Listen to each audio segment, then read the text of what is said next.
If somebody's taking over my body, I'm going to give y'all a little bit of time to come up in here so we can talk. Can y'all hear me?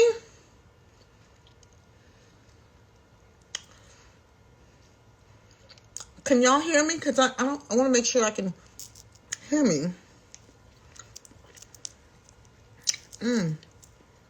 God, these damn now waiters are the bomb. Listen. Hey, Patrice, Shawnee. But you can hear me. Okay, good. Good. So, I just got back from spring break. I had a ball. It was actually senior spring break with my son and my husband. We had a great time. And then we had to go to Tampa. SWB had a show. So now I'm back home. And honey child just finished watching that episode. Am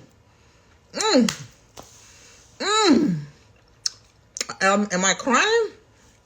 I did though. I'm gonna say, Candy is not a problem. She explained what the group was feeling. Fought for work, although both should be headlining. Okay, y'all.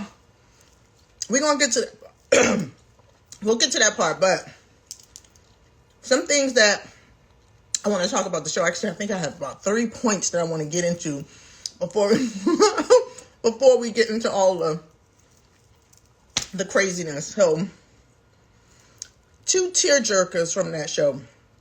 And the first one was seeing my baby Jay cry. My heart hurt for him so bad because I can totally relate when you're doing stuff for other people. You're doing things to make other people happy. And you're not happy inside. It's almost like you're cutting off your feelings so someone else can smile, which is great. I mean, you want to do things for people, but what about your mental? So I understand that. And watching him cry, Jay Michael, you know Archie love you, but I'm so glad you decided to go back to school. And I understand. Trust me, I understand. I'm here for you. And I wasn't going to let your mother touch you. Don't even worry about that. You know I got you, boo. And the other time I cried, the scene with Tamika and her mom. I cried because first of all, I cry over Now Laters. Child, these things stay so good. I'm about to cry.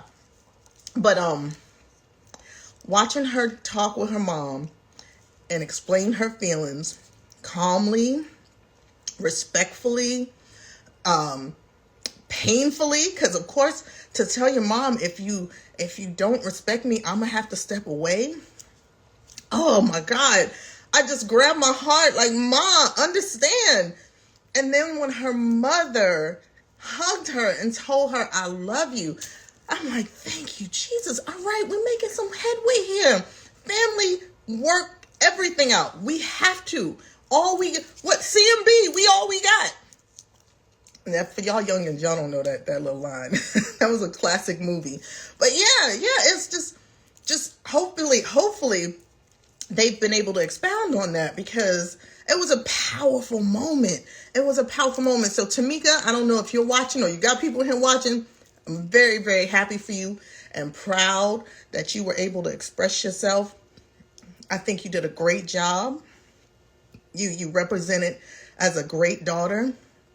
You spoke to your mother with love and respect. I thought that was amazing. And Mama G, I'm so happy that you were able to see your daughter's pain and express that you do love her, because I think that was her biggest thing. She didn't feel loved. So for you to even say that on television is major, because I know without a doubt, you love your child. Come on.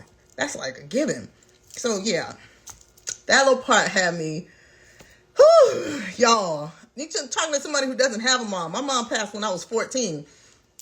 Child, I would give anything to argue with my mother right now. Tell her to stop harassing me, get out my face so we can hug and make up. I would give anything to do that. So if you have your mama and your daddy, your siblings, all that around you, everything can end tomorrow. Grab your people and tell them you love them. I forgive you.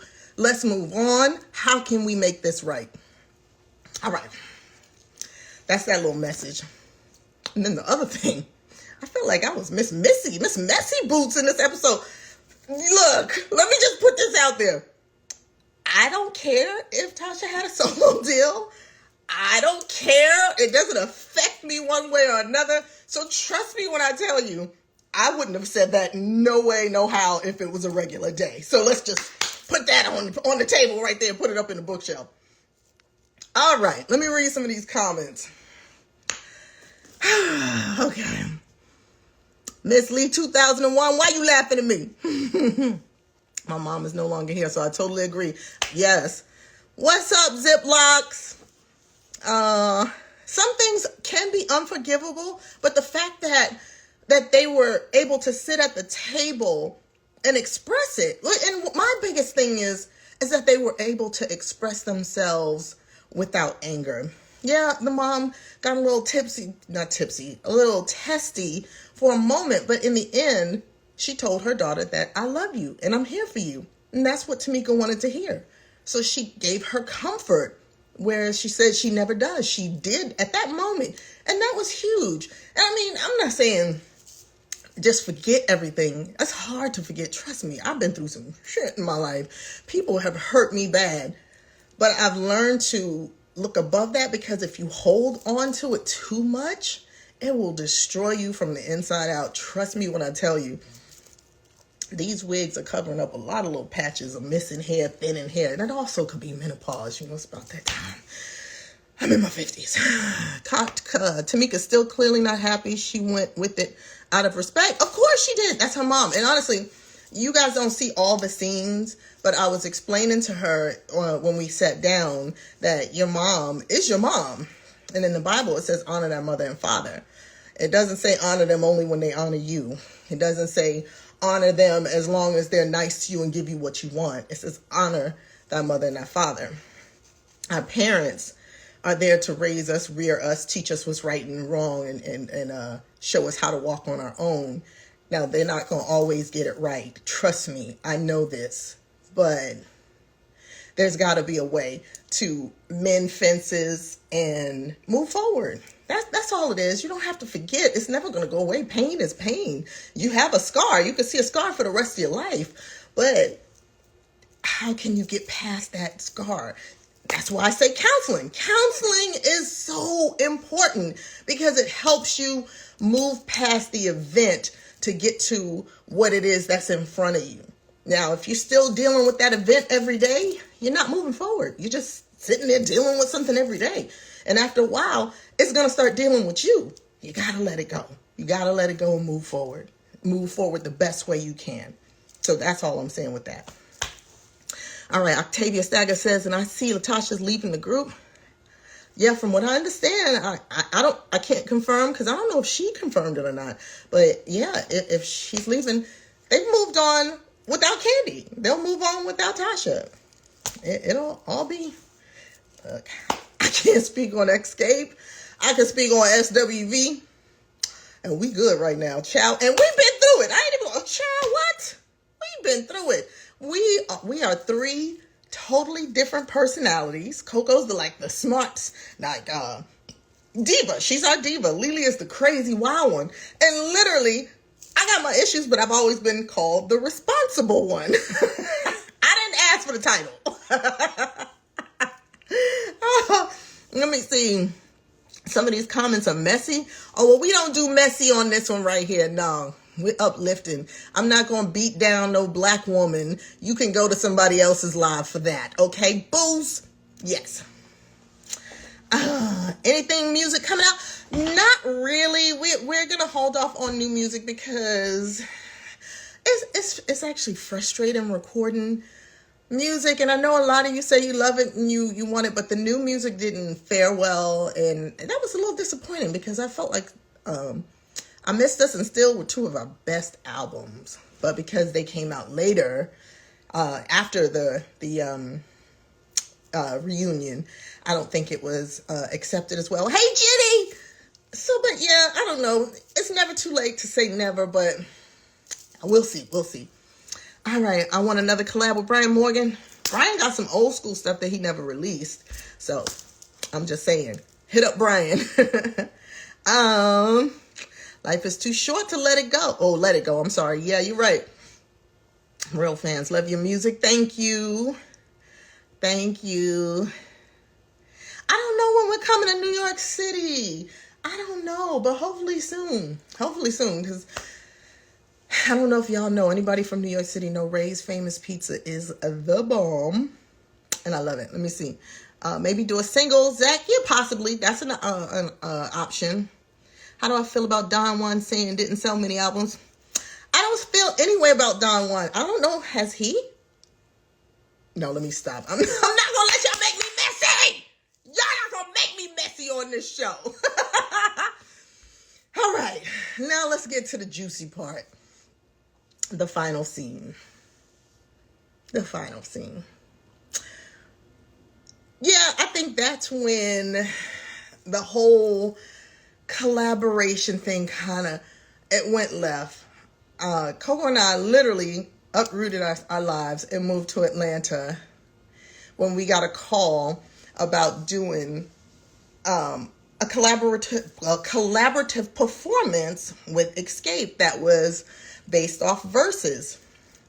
Now, when we did Verses, it wasn't Xscape featuring SWV on this Verses. It was Xscape and SWV doing a Verses. I had a great time. I was excited to do Verses because I love Xscape. They've always been cool. We've always been cool. So when we got a call to do a possible tour with them, I'm thinking, we going back to the 90s on these measures. Yeah, we about to turn up. I just had this grand idea of what it would be like to hang out and work with some people from my time, my era, and just like on the road, cutting up. We used to have so much fun on the road. I was like, we can do this tour. I can leave my husband and my son at home and I can go act like I'm 25 again. Hell yeah, I'm in. Eddie probably looking, cussing me out right now, but he's doing yoga. He ain't got time to look at this.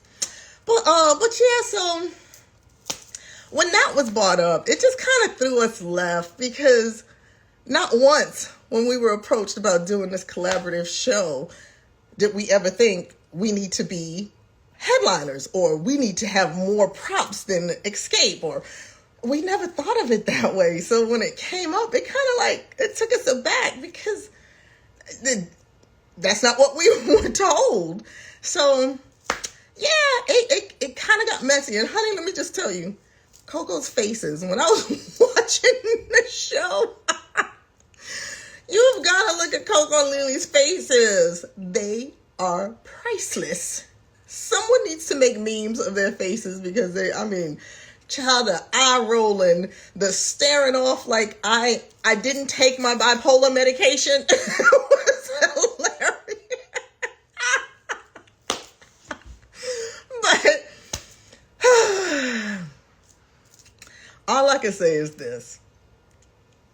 It is this tour would have been amazing. It would have been so fabulous because for the first time, and let me tell you another reason why I think it would have been so dope. A couple of years ago, we were out on the road with 112 and Jagged Edge, and they did this collaborative performance where they're both on stage.